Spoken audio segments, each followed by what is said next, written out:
Good morning students. तो चलिए आज टैली क्लासेस स्टार्ट करते हैं।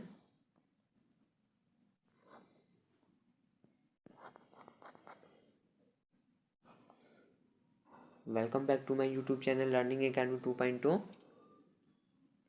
तो आज का हमारा टॉपिक जो है वो what is voucher in Tally and types of voucher in Tally. मतलब वाउचर क्या है टैली में और कितने टाइप्स के होते हैं, ये आज के वीडियो में हम लोग डिस्कशन करेंगे और इसके बारे में फुल इंट्रोडक्शन समझेंगे। ठीक है, तो चलिए क्लासेस स्टार्ट करते हैं। और इससे पहले एक छोटी सी रिक्वेस्ट है, अभी तक आप लोग हमारा चैनल सब्सक्राइब नहीं किए तो ज़रूर कर लें ताकि न्यू वीडियो का नोटिफिकेशन आप तक जल्दी पहुंच जाए। और बेल नोटिफिकेशन को आप लोग दबाना बिल्कुल नहीं भूलिएगा। ओके, और कोई भी किसी भी चीज़ का डाउट क्लियर करवाना है या तो आप लोग हमारे यूट्यूब चैनल पर कमेंट करके पूछ सकते हैं, या यहाँ इंस्टाग्राम आईडी शो हो रहा है, इसे देख के फॉलो करना बिल्कुल ना भूलें। ओके, ये हमारा इंस्टाग्राम आईडी है। चलिए क्लासेस स्टार्ट करते हैं। देखिए, डेफिनेशन ऑफ वाउचर्स के बारे में समझते हैं। ओके, तो ऐसा पेज जिस पर हिसाब किताब लिखा जाता था। देखिए, पहले के ज़माना में अगर कोई भी चीज़ खरीदते थे, लोग बेचते थे, सामान लेते थे, सामान को बेचते थे, और भी जो चीज़ लेन देन हो, जितने भी ट्रांजैक्शन होते थे, वो सब कैसे हम लोग उस ज़माने में कैसे होता था। तो उस ज़माने में किताब होते थे, मतलब कॉपी होते थे, जिसपे कि वो लोग अलग अलग, मतलब अलग अलग कॉपी होते थे। जैसे पेमेंट का अलग हो गया, रिसिप्ट का अलग कॉपी हो गया, फिर सेल्स का अलग हो गया, परचेज का अलग हो गया। ओके, आप लोगों को समझ में आ रहा है कि नहीं, कमेंट करके ज़रूर बताइएगा। जैसे कि परचेज का अलग रजिस्टर होता था, सेल्स का अलग रजिस्टर होता था, आउटस्टैंडिंग का अलग होता था, रिसिप्ट का अलग होता था, पेमेंट का अलग होता था। ओके, तो ये सब का अलग अलग रजिस्टर होता था, जिसे मेंटेन करना बहुत मुश्किल होता था। ठीक है, मतलब बहुत मुश्किल होता था, क्योंकि अगर कोई पेमेंट उधार पे लिए ले गया है सामान तो उसके लिए अलग देखना पड़ता था। कोई सामान बेचे हैं उसके लिए अलग, किसी से पेमेंट लिए हैं, रिसीव किए तो उसका अलग, किसी को पेमेंट दिए हैं कितना दिए तो उसके लिए अलग अलग हमें देखना रहता था। ओके, चलिए आगे देखते हैं, आगे की स्लाइड में। देखिए, जैसे कि परचेज रजिस्टर होता था, सेल्स रजिस्टर होता था, आउट स्टैंडिंग रजिस्टर होता था। तो पहले यहाँ समझते हैं हम। ओके, परचेज रजिस्टर में अलग, जितना भी परचेज हम लोग, कोई भी दुकानदार माल खरीदता था तो परचेज रजिस्टर में वो अपना एंट्री करता था। ओके, और सेल्स रजिस्टर होता था, मान के चलिए कोई भी दुकानदार परचेज किया, उसके बाद वो सामान तो रखेगा नहीं, वो बेचेगा ही ऑफिशियली। तो वो जितना बेचता तो वो सब का हिसाब किताब रखने के लिए अलग एक सेल्स रजिस्टर होता था, उसके बाद आउटस्टैंडिंग रजिस्टर होता था। ओके, तो हमने इतना तो आपको समझ में आ गया कि वाउचर हम लोग किसको कहेंगे। ठीक है, इतना तो आप लोग को अच्छे से समझ में आ गया। देखिए, यहाँ हम लिखे ऐसा पेज जिस पर हिसाब किताब लिखा जाता है उसे हम वाउचर्स कहते हैं। ओके, ऐसा पेज जिस पर हम हिसाब किताब करते हैं उसे हम वाउचर्स कहते थे। ठीक है, हिसाब किताब जिस पर हम लोग लिखते थे। ठीक है, अब हम लोग समझेंगे टाइप्स ऑफ वाउचर।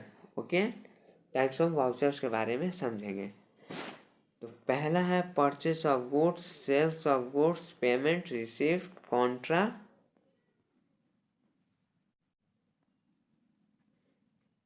तो देखिए, अब जो हो गया है टैली में, जो टैली ERP9 या टैली प्राइम आप लोग जिस पे एंट्री कर रहे हो ओल्ड वर्जन पे, टैली प्राइम वो कर दिया कि जितना हम लोग अलग अलग कॉपी या किताब पे लिखते थे हिसाब किताब, वो टैली प्राइम पे अब वाउचर्स के रूप में आ गए। ठीक है, किताब हट गया, और जैसे हम बोले कि परचेस ऑफ गुड, जैसे हम कोई भी सामान खरीदते थे तो उस सब इस सब परचेस में एंट्री करते थे, कुछ बेचते थे तो हम सेल्स में एंट्री करेंगे, और पेमेंट किसी को दे रहे हैं या बैंक से दे रहे हैं, ठीक है, तो पेमेंट हम पेमेंट में रिसीव करेंगे। जैसे, और रिसिप्ट में जैसे हम पेमेंट ले रहे हैं तो वो रिसिप्ट में करेंगे।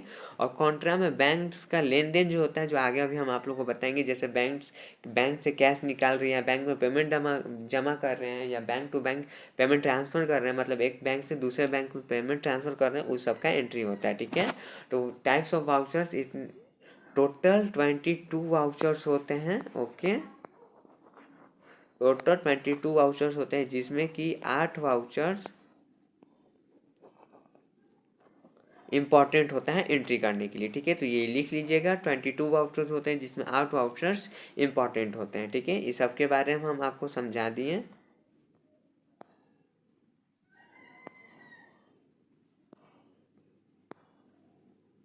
ओके, इस सब के बारे में हम आपको समझा दिए इस वाउचर्स के बारे में। चलिए आगे समझते हैं वाउचर शॉर्टकट की, ठीक है। तो परचेज वाउचर जो है, सॉरी स्टूडेंट्स, परचेज वाउचर जो है इसका शॉर्टकट की हो जाएगा F9, ओके। और माल खरीदते हैं, जितना भी गुड्स हम लोग परचेज करते हैं उसका एंट्री इस वाउचर्स में होता है, परचेज के वाउचर्स में, ठीक है। अब हो गया सेल्स वाउचर, इसका शॉर्टकट की हो जाएगा F8। और माल बेच, जब खरीद लिए तो माल बेचने की एंट्री इस वाउचर में होते हैं। और ये सब हम आगे वीडियो अपलोड करते रहेंगे बना के, आप लोग इसे चैप्टर बाई चैप्टर देखिएगा तो अच्छे से समझ में आएगा। Purchase entry, name of item invoice वाला, और सेल्स वाउचर इनवॉइस वाला, ये सब हम आपको एंट्री करना सिखा देंगे, ओके। चलिए ये 2 हो गया, चलिए आगे देखते हैं पेमेंट वाउचर्स, इसका शॉर्टकट की हो गया F9। किसी को भी नगद पैसा दे रहे हैं, कैश में दे रहे हैं या बैंक के द्वारा पेमेंट करने पर इस वाउचर की एंट्री होता है, ठीक है। या बैंक के द्वारा पेमेंट करते हैं तो इस वाउचर की एंट्री होती है। हम पेमेंट रिसिप्ट का ऑलरेडी हम आप लोग को एंट्री करना सिखा दिए हैं। तो ये हम जो आपको बता रहे हैं आप लोग अच्छे से समझ में आ गया होगा। जो स्टूडेंट अच्छे से हमारा कोर्स कर रहे होंगे उन्हें तो अच्छे से समझ में आ गया होगा। और जिसे डाउट है वो कमेंट करके भेजिएगा, पूछ सकते हैं, ओके। रिसिप्ट वाउचर एंट्री सब हम आपको पहले ही समझा दिए हैं। किसी को भी अगर नगद पैसा,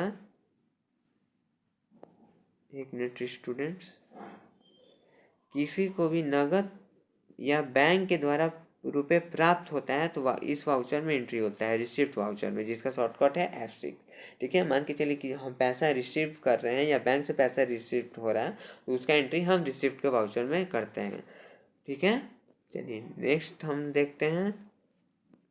नेक्स्ट है कॉन्ट्रा वाउचर, शॉर्टकट की है F4, ठीक है। देखिए इसमें समझिए आप लोग, नगद रुपए बैंक में जमा कर रहे हैं, ठीक है। मान के चलिए अकाउंट खोल लिए हैं और इसमें जाके कैश पेमेंट जमा करवा रहे हैं, या नगद रुपए बैंक से निकालते हैं कैश पेमेंट, या एक बैंक से दूसरे बैंक में हम लोग जमा करते हैं पैसा, मतलब ट्रांसफ़र करते हैं। तो ये तीनों और भी एक दो एंट्री और होता है जो हम आपको बाद में बताएंगे। वो इस तीनों का एंट्री जो है ये कॉन्ट्रा वाउचर में होता है, जिसका शॉर्टकट की F4 है, ओके। तो आप लोग अच्छे से समझ गए होंगे। पहले हम लोग इधर आते हैं कि पहले के ज़माना में जो हिसाब किताब पेज पर होता था, मतलब किताब पे होता था, परचेज, सेल आउट, रिसिप्ट या पेमेंट अलग अलग होता था, वो सबको टैली ERP9 या टैली प्राइम आपको एक में कर दिया, ठीक है। Payment, receipt, contra, sales of good, purchase का ये सब एक में कर दिया। और हम लोग बहुत आसानी से अब हम लोग sales, purchase, payment, receipt, contra, ये सब जनरल एंट्री होता है उस, वो जो है वो DRCR जिसको अच्छे से समझ में आता है वही जनरल में एंट्री कर सकता है, ठीक है।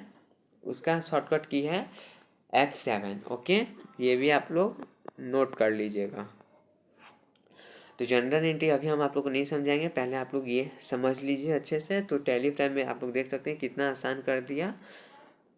और ये आज के वीडियो में बस इतना ही, हम आपको अच्छे से समझा दिए हर एक वाउचर्स के बारे में, ठीक है, कि पुराने ज़माने में कैसा होता था और अभी हम लोग टैली ERP9 या टैली प्राइम में कैसे करते हैं। तो अगर आज के वीडियो में कोई भी कन्फ्यूजन हुआ हो तो आप लोग कमेंट करके पूछ सकते हैं, या इंस्टाग्राम ID आप लोग शो हो रहा है स्क्रीन पर, उसे देखकर फॉलो करके पूछ सकते हैं। और SST रिवीजन क्लासेस कर रहे हैं कि नहीं आप लोग ज़रूर कमेंट करके बताएं, और ज़रूर करें ताकि आप लोग को मैट्रिक के क्लास में कोई भी कन्फ्यूजन नहीं रहे, उस समय प्रॉब्लम ना हो, ठीक है। समय के रहते ऑब्जेक्टिव और सब्जेक्टिव लघु दीर्घ आप लोग करके बैठ जाए। तो आज की वीडियो में बस इतना ही, मिलते हैं नेक्स्ट टॉपिक के साथ, ठीक है। तो वीडियो अच्छा लगा तो वीडियो को लाइक करें, वीडियो को शेयर करें और चैनल को सब्सक्राइब करना बिल्कुल ना भूलें। Thank you.